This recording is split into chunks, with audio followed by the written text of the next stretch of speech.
Welcome back to America's Fractured Politics. Today, I'm glad to have with me Alexis Ludwig and James Nealon.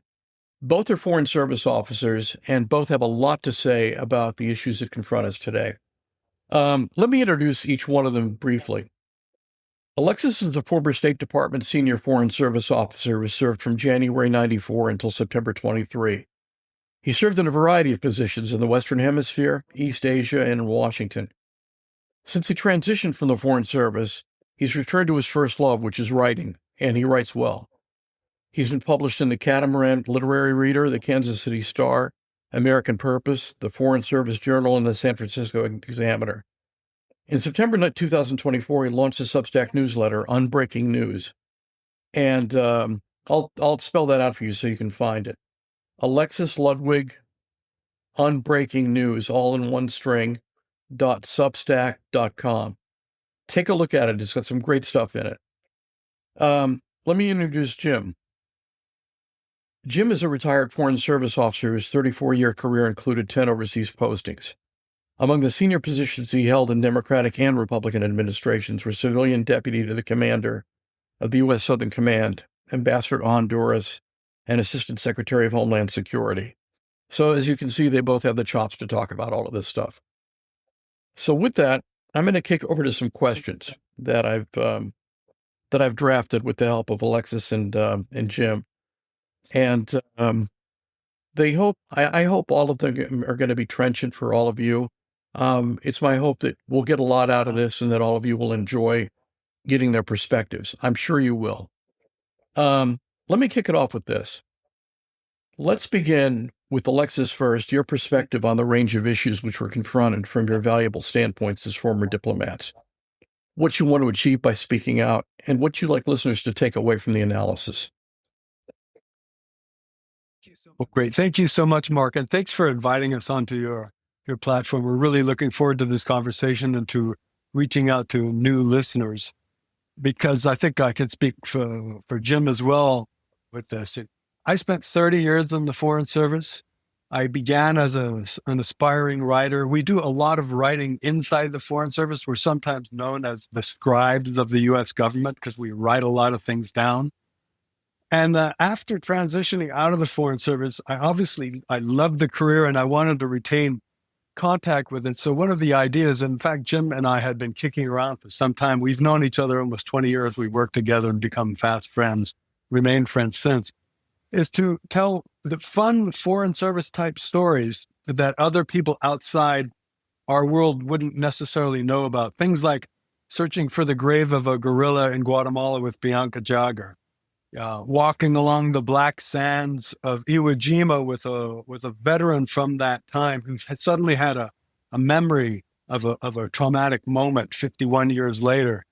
What I called my momentous meeting with Pope Francis, which doesn't matter that he wasn't Pope at the time. He was Cardinal Bergoglio, the Archbishop of Buenos Aires.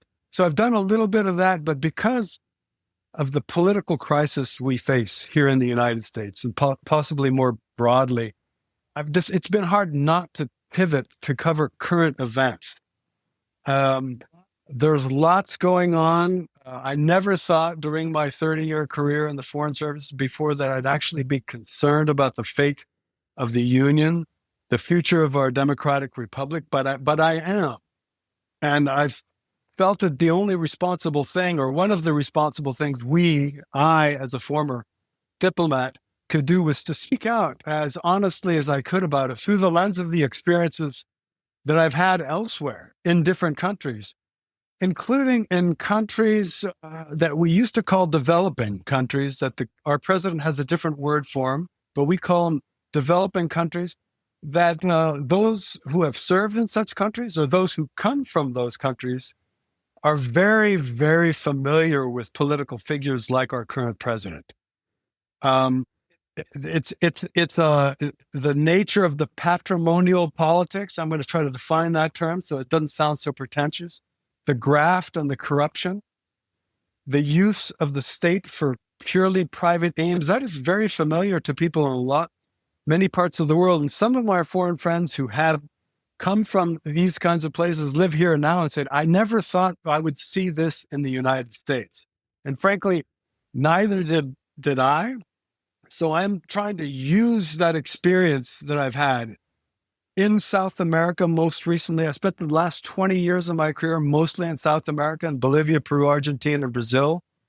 Bolivia had elected a strongman president. At the time I was there, he basically tried to steal a series of elections to install himself permanently. Argentina is a case that we could easily compare. Juan Domingo Perón and our current president share a lot of traits in common. But perhaps most devastatingly is the example of Venezuela, which I don't have any personal, direct, lived experience, but I watched the implosion of what had been the single richest country in South America, with a significant middle class, an actual magnet for migration from other countries in the region and from abroad, become, due to really bad government, starting with Hugo Chavez, he's a Trump-like figure, and then his handpicked successor, Nicolas Maduro, who's literally driven the country into the ground, from the richest country in the region to a basket case in which 25% of the population had to flee. Not a high percentage of the United States, but close to 1 million, many to Colombia and Brazil. So he's essentially destroyed the country. And I see so many striking similarities to what had happened there, to what's happening here. And I don't want to overdo the comparison, because the institutions of the United States are much stronger than those in most of the other countries we've been in, not all. But I find that example deeply worrying. And I feel like the United States is not immune from a similar fate. And I'm trying to speak as clearly and as honestly as I can without screaming too loud or speaking disproportionately, to sort of warn my fellow citizens about the possibility of a similar fate in the United States. I think I'll leave it there and let Jim pick up some of the slack. By the way, Jim, before we start, I just wanted to let you know, if you didn't know, that we seized an oil tanker off the coast of Venezuela today. Yeah, I saw that news just before we came on, which is an extremely interesting development, which we can talk about later if you don't. Yeah, I would. So let's talk about the same question that we asked Alexis. What's your purpose? What are you feeling compelled to do with this platform? So very briefly, I retired from government service in 2018 after 34 years, most of that time spent overseas, in 10 different overseas postings. So I felt the need to reconnect with the United States. So the first thing I did was ride my bicycle across the country. It took me 50 days, 3,800 miles. And it was fantastic. A great way to get to know the country again. In shape too. Yeah, it got me in shape as well. But then I started speaking and writing about the things I knew the most about. And at that time, that was immigration and U.S. policy in Latin America. And I did a lot of that. I traveled around the country. I wrote op-eds that got published all over the place. But I kind of played that string out. And so I started doing other things. I wrote a novel about the American Civil War. I wrote a screenplay about something completely different. But, about a year ago, I felt like I really couldn't be silent anymore. I had to get back into the game because the stakes are so high. And as Alexis alluded to, we've seen what seems to be happening in our country happen in other countries. And it was our job to report on that, talk about state capture and other corruption and things that were happening that were contrary to that country's interest and contrary to our own interests. But now we see it happening in our own country, in my humble opinion. So I felt the need to start speaking out about that. So for the past year or so, that's what I've been writing. Your writing is very interesting, and I really urge people to go to your website, your Substack site. There's a lot there. Let's talk about the missiles, because the missiles and the boats are problematic for myriad reasons. What do you think about the law enforcement excuse that's being used by TAGSEF and the policy of shooting first and asking questions later? We know it's a bad thing, but talk about why. So, Mark, if it's okay, I'll give you a little bit of background, a little bit of context, because this is it's an issue that sort of begs for a bit of a deeper dive. But that said, if I'm diving too deeply, just give me a sign and really rein me in. But it might be helpful for your listeners to back up a little bit and just get some context regarding what's going on down there. And this will take a couple minutes, as I say. But I think the first thing is it's important to emphasize that most of the boats destroyed probably were carrying drugs. So I worked at U.S. Southern Command in Miami from 2013 to 2014. I was the senior civilian there, and I'm very familiar with the mission and the quality of the intelligence that our folks there develop about these. Let's first talk about the mission, and then we can talk about the legality. So to be very clear, these boats were almost certainly carrying cocaine, not fentanyl, as the president has implied on a couple of occasions. So the boats were carrying fentanyl. Almost certainly not the case. The fentanyl that enters the U.S. is mostly manufactured in Mexico, often with chemicals that come from China, and it mostly enters the United States across our southwest border by land, and it's often brought across the border by U.S. citizens to make that crossing easier. So that's one point. Second point is most of those boats were probably not headed directly to the United States. It's just too far. These are small, go-fast boats. They're not built or intended for long sea voyages. They were probably headed somewhere else in the Caribbean and possibly with an ultimate destination for Europe or elsewhere. The drugs, as you know, serve a global market. And we have to remember that the intelligence that's developed by these professionals at U.S. Southern Command or elsewhere isn't infallible. It can be wrong. And the problem with blowing boats out of the water rather than intercepting them is that you'll never know when you're wrong. You won't know if you killed the wrong people. So traditionally, Southcom, U.S. Southern Command, has treated drug interdiction as a law enforcement issue, not as a military issue. And the way it worked was once we had intelligence on a boat, boat X is going from point A to point B, we would send a Coast Guard helicopter after it, and a Coast Guard sniper would actually shoot out the engine of the boat so that the boat couldn't go. And then once that boat was dead in the water, we would board it, we would arrest the people on board, and we would seize the drugs. Then we'd sink the boat. So what this law enforcement action allows you to do is question the bad guys, find out who they are, where they're from, where they're headed, who they got the drugs from, and who they were meeting at the other end. You can also exploit their cell phones or their other communications devices. And you can get a chemical signature off of those drugs and figure out where the drugs came from. Are they from Colombia? Are they from Bolivia? Are they from Peru? Wherever. With this new policy of simply blowing the boats out of the water, you lose all that valuable intelligence. And, as I say, you run the risk of killing innocent people. I can go on, but maybe that's a good place to stop in case you have any comments or questions. Well, I mean, the obvious question to me is Hexeth has apparently got his own agenda. Well, he does have his own agenda. And what does that agenda mean for our relationships abroad? The first thing that strikes me is that it's open season on American boats for some countries. While that's not a probability, it's a possibility. But by shredding the rules of international law, we're asking for trouble. What are your thoughts on that? Your point's a good one, and it's similar to the consequences of the U.S. military engaging in torture during the Iraq War. Once you cross that line is crossed, and then it's fair game for others to do the same thing. So your point's very well taken.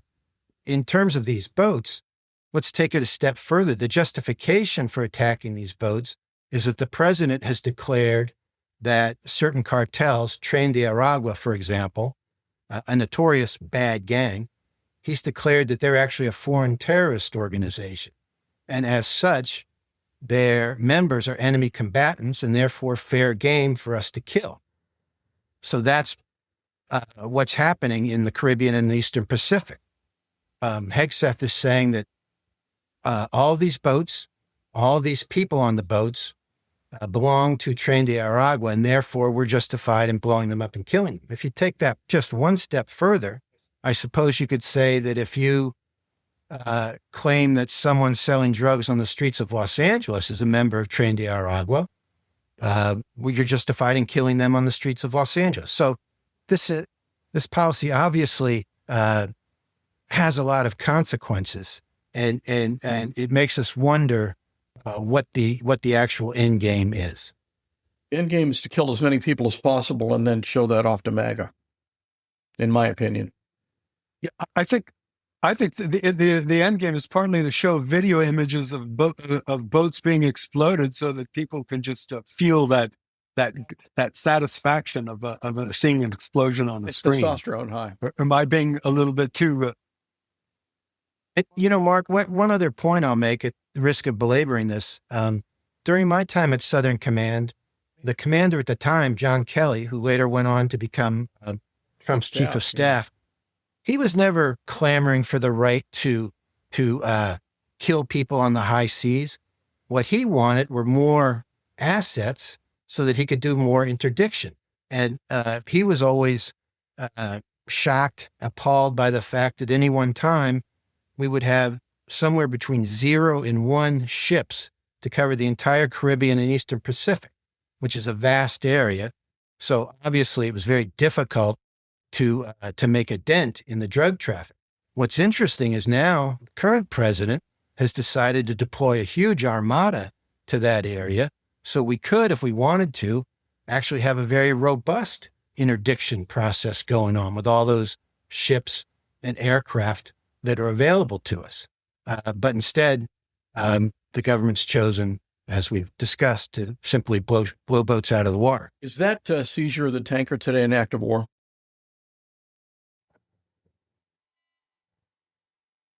Go ahead, Alexis. That the issue of war is an interesting one, because in the media and in broad public discussion, we've been talking a lot about the so-called double tap and how that's a clear war crime and a violation of the Geneva Conventions. But that sort of assumes that we're in a state of war to begin with, which it's very unclear to me, and I think I would be one of the skeptics. I don't believe that we're in a state of war as conventionally understood. They claim we are. So that yeah, exactly. They claim we are, but on what basis? And would it hold up in court? But just does it hold up as a sort of common sense political argument that would pass muster for any person, right? And that suggests that blowing boats out of the water is itself, if not a war crime, which is giving it a sort of patina of legitimacy by using the word war, it's a crime. It's murder. So I'm not sure how to answer the question of whether it could be a provocation that the United States. I don't actually have the details of this episode yet. I'd have to read about them. But if it were indeed the United States seizing a ship, that could be seen as a casus belli by the other side. Well, our presidents don't declare war anymore, not since FDR. And this is an interesting point, Mark. So the people who are pushing back on the attacks on the narco boats in the Caribbean say two things. One is that Congress hasn't authorized an armed conflict against drug cartels, right? So there's no congressional authorization for use of force, as there has been in other conflicts in the absence of a declaration of war. We haven't declared war since 1942, actually, when we declared war against Hungary and some of the other Axis powers. So that's one point. And then the other point is that the threat has to be imminent. And it's hard to argue that the threat is imminent when we don't know the ultimate destination of those drugs. And especially in the case of the double tap boat, when the boat's dead in the water and there are two guys clinging to the wreckage, it's very difficult to argue that they represented any kind of imminent threat to the United States. Talk a little bit about the chain of command issues that are raised here. What are the implications for officers who confront the sorts of situations that we believe occurred here, where Hegseth said kill them all? At what point do people like Admiral Bradley and others face consequences as a result of their actions here? Let's say that Bradley did it. Well, it's very clear that he committed an act of war. I mean, he committed murder. But what happens if he followed the orders of Hegseth? We know that it goes down the chain of command for everybody who complied, but talk a little bit about that. Alexis, maybe with your experience at the War College, you can address that. Yeah, I've thought a lot about it. One of the problems is that I don't have fine, detailed information of exactly what happened. I wasn't in the room. I can't say who said what, when, and where, but I can say that our career military officers, just like our career professionals in the interagency, are in a rock and a hard place with this administration, because they have to choose. In the case of this, and we could talk about the other admiral who resigned, right? They have to choose between carrying out an order that was given to them by their boss in the chain of command, Secretary of Defense, presumably up from the president, that they consider to be unlawful or unjustified by the fact. And there are reports that there was some tension between the then commander of Southcom and Hegseth apparently or reportedly offered him either to resign or to be fired, because that admiral did not wish to comply with that order. So in the case of the one star who may have complied, it's hard for me to imagine that he would have done this on his own authority, right? So he probably was complying with what he understood to be an order, either a sort of an umbrella order, or that an actual order was given that our very fine and upstanding Secretary of Defense apparently was not in the room when he saw it happen, or either forgot that he had given the order. I find that I can't tell you as an investigative journalist what happened, but it just sort of defies. It defies credulity that the admiral, the career military officer, and this is a serious individual. I've read about him. He's the kind of guy you would trust in a moment of crisis. You would want him on your side if the shit was hitting the fan, so to speak. Hegseth perhaps a little less so, is my guess. So one scenario, I wasn't in the classified brief at Congress, was that he decided to play the saluting game. He said, I got the order and I did it, and I'm going to take one. I'm going to fall on the grenade for the boss at this point, right? But it really does strain credulity that a career military officer would, on his own authority, initiate such an action. Well, if he fell on his grenade, if the implications that I suspect are likely, and that is that action is going to be taken, he fell on a pretty big grenade. And very explosive. Well, Mark, this is why the breakdown of our institutions is so important, right? This is an incident that begs for oversight and investigation. And of course, as we know, the president famously fired 17 inspectors general at the beginning of this administration, the very people who were supposed to exercise oversight over executive departments. And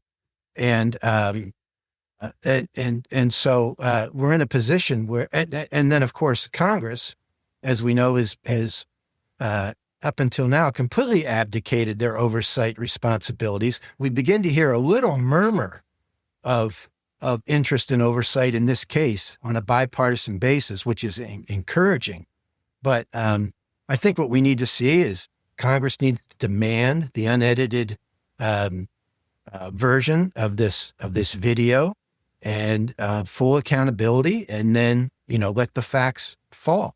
But this breakdown of institutionality, this is where you see how important It really is. I don't want to throw cold water. Yeah, I don't want to throw cold water on this, but Yeah. the House decided there was nothing more to see, and they've stopped their investigation, apparently. So it's now up to the Senate. Yeah. I wonder if it was a partisan line vote. It was again. partisan. Not shocking. Yeah. Not shocking at all. I'm sure Mike Johnson was persuaded by the president, as he always was, to back off. Mark, if you don't mind, let me circle back just briefly to the tanker. By all means. Again, this news is just breaking as we're speaking, so none of us have had a chance to really dig into it. But it occurs to me that this might be a positive development, certainly more positive than, an invasion of Venezuela or airstrikes against Venezuela.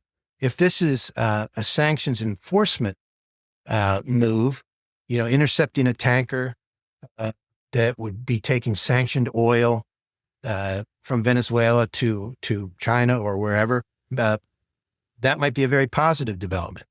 And using the legal tools that we do have at our disposal to put pressure on the Venezuelan regime. So I don't rule it out as being a positive development. Well, that's an interesting take. I mean, it could well work out that way. It is better than invading Venezuela, I'll say that. Let me jump to another subject, and that is one that deeply disturbs me. What are your thoughts on the national security strategy that's just been released? Put it into historical context and talk about it strategically as well in terms of our day-to-day life and our diplomatic relationships, especially including Trump's interpretation of the Monroe Doctrine and his seeming alignment with Russia. I've been thinking a lot. I've been reading a lot. I've read the strategy itself several times. I've read a lot of the different commentaries that come out of it. And indeed it's hard to know where to begin. I did serve for 2 years on the faculty of the National War College, where we studied how national security strategies were developed, at least in a traditional process. I'm very familiar with the last 5 or 6 iterations of the national security strategy that had a certain continuity from the Obama administration through Trump 1.0 through Biden up to now. It had a great through line that was clear. There were little differences and nuances, but the basic thrust was clear. And I'm going to have to say the same thing Jim did. Like, if I go on too long, please call me back, because any one of these branches I could go out and we could really have a rich discussion. This is important. So first of all, I just want to reaffirm what diplomats do. Foreign service officers like Jim and I were. So we live and work in other countries. We work with other governments and with other peoples. So we represent the United States, but we understand how others see the world, or we should. And we understand how they see their own interests in the world.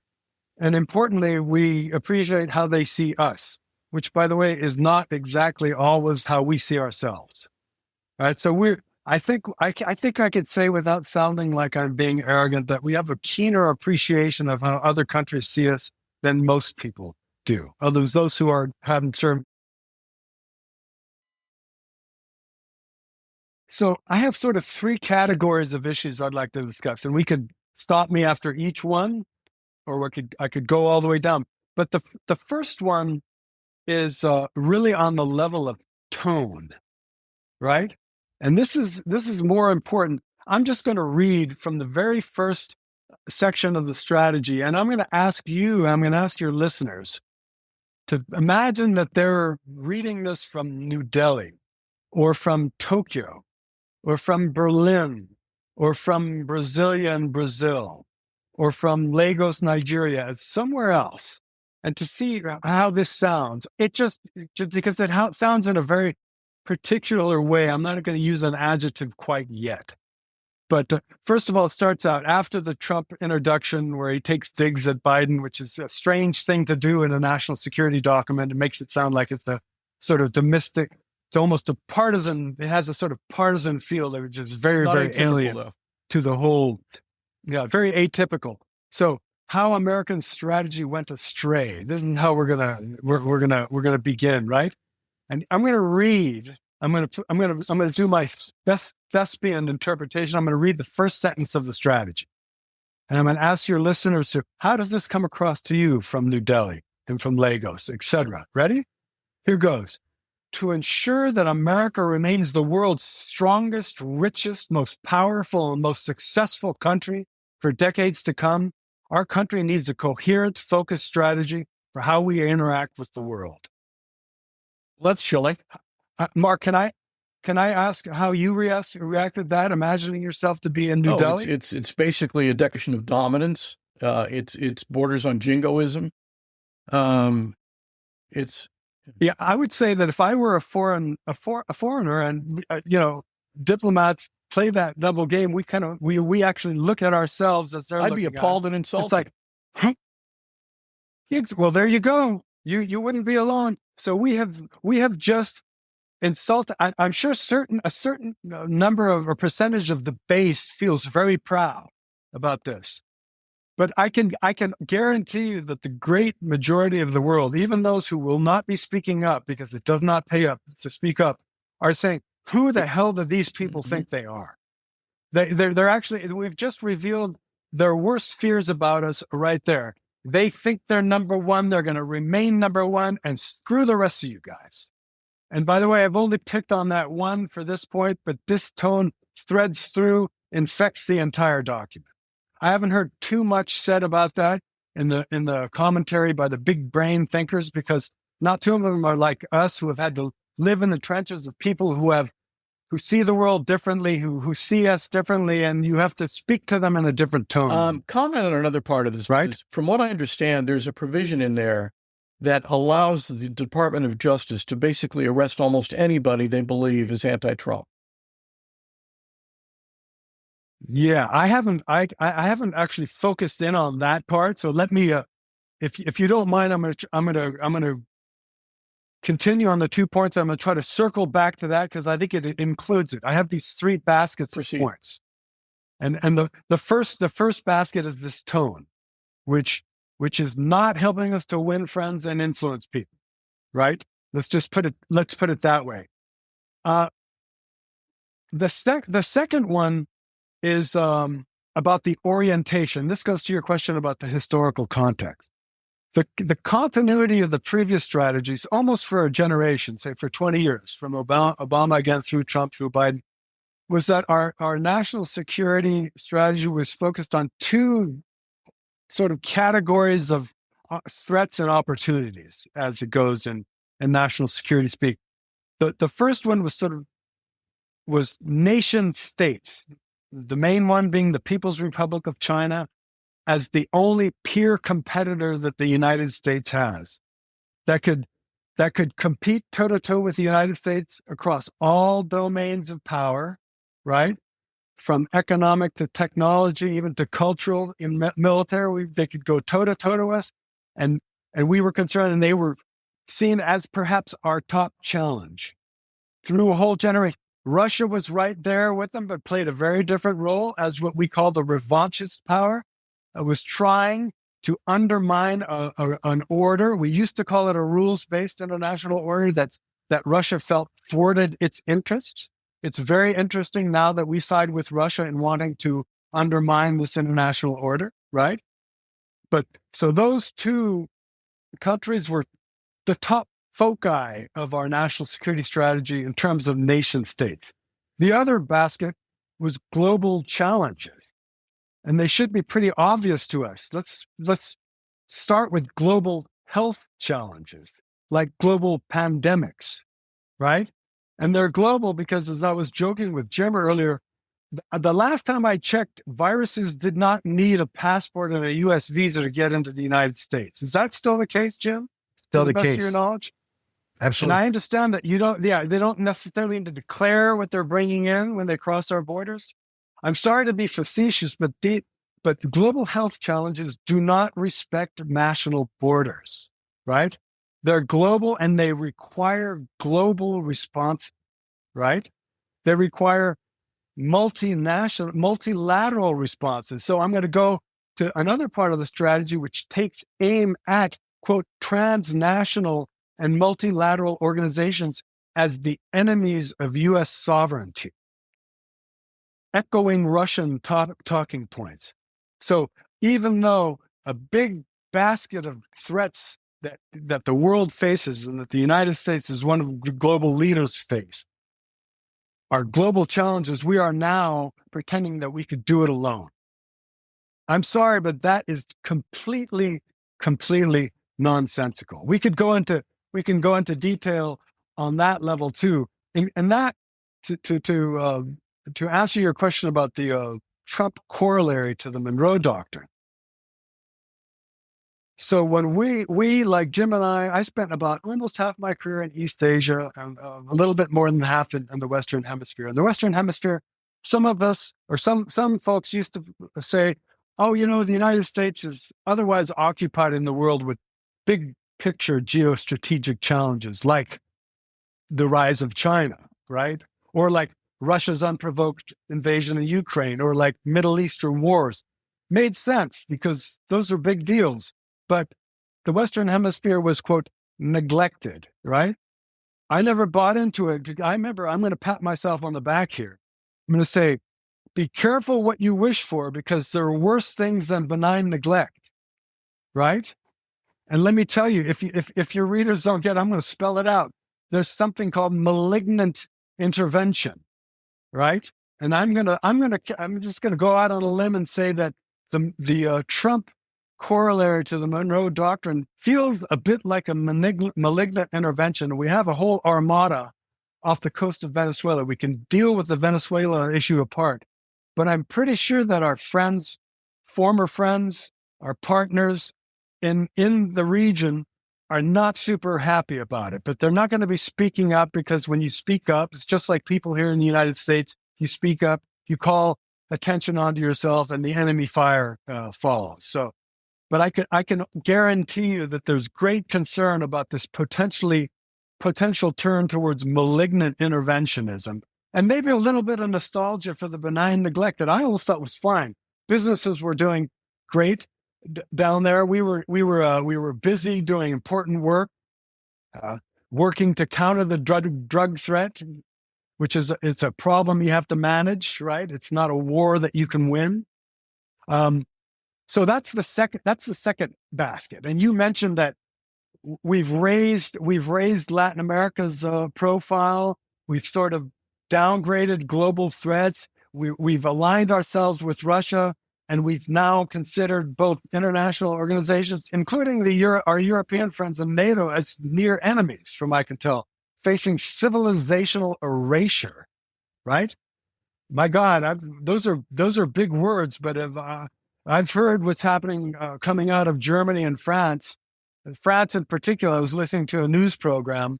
It's like, I guess we're being thrown under the bus by our former treaty allies, right? So that's what I see. I'm trying to be as brief as possible. I'm going to get to the last part, if you don't mind. Do I still have a little time? So the last basket is what I would call strategic incoherence, and I think it's probably a euphemism because I prefer strategic perversity. I've played with in a former post. I said, is there a difference? And probably a lot of the readers said, what is this guy talking about? Incoherence means that one thing doesn't follow from the other, right? And the very first step of an iterative process of strategy is you try to figure out what your problem is. What is the global context? What is going on out there so that we can figure out what that is before we decide how to act? Because one of the biggest mistakes you can make is start acting before you know what you're acting against or with, right? An even bigger mistake is to misdiagnose the problem, to misconstrue the strategic context as something that's not. So I don't recognize the world painted in this strategy. It could be me. It could be that I'm very stupid and I'm a blockhead, but I'm concerned that that might not be the case and that this world doesn't exist And it's a lot like a medical doctor making a deep misdiagnosis. I jokingly say, instead of a severe head cold, okay, I'll give you pneumonia. They're saying we're in fourth stage of cancer that has metastasized to the brain. So we're going to go in surgically right away. Said, hold your horses. If you misdiagnose the problem, whatever steps that follow are going to be completely messed up. They're not going to resolve the problem, and they're going to muck whatever is out there up much worse than it already is. So that's my biggest concern. Not to even mention all the subsequent steps in the strategy, the means and the ways which are internally self-contradictory, that cancel one another out, the need for allies and the attack against allies, right? The need to go against broader challenges, and then the undermining of international institutions. It simply doesn't make sense. It's perverse, right? Not to mention the final step, which is your end state. What is the desired end state? I've been trying to get this. What is make America great again? When are we looking at antebellum the South? Are we looking at, pre-New Deal America when the shit was hitting the fan and nobody had a job? What exactly does great mean? So this is incoherence and perversity through and through. And by the way, last note, and then I'll get off my high horse. My inner Orwell is just seething, right? It's absolutely, because I don't even understand the words in it. And I'm going to give you an example. I'm going to pull it out from the paragraph about migration, right? Since migration is supposedly one of the number one priorities of this administration, right? So first of all, the heading of the strategy is the era of mass migration is over. Well, as I was telling Jim earlier today, well, that's good to know. Fine. Now we can all go home and just have our pina coladas and everybody's going to stay where they are. That's not how stuff works in the world. You can't just declare stuff over and think that it'll happen. But let me go to the first sentence, right? The first sentence reads as follows. Who a country admits into its borders, in what numbers and from where, will inevitably define the future of that nation. I'm sorry, Mark. I'm sorry, listeners. This does not make sense. I took an expletive out there. First of all, let's look at it. And if I was just telling my students in the foreign policy course at the University of Wisconsin in Washington last night, I said, if you had written this sentence, I would have X'd it out and I said, rewrite it so that I understand what I'm talking about. Because this doesn't, who a country admits into its borders, Mark? What do you mean into its borders, right? I know I'm sounding like Professor Horrendo here, but when you speak unclearly, as Orwell reminds us, you cause big political problems because you don't know what you're talking about. And people pick up on one thing, believing it's something else.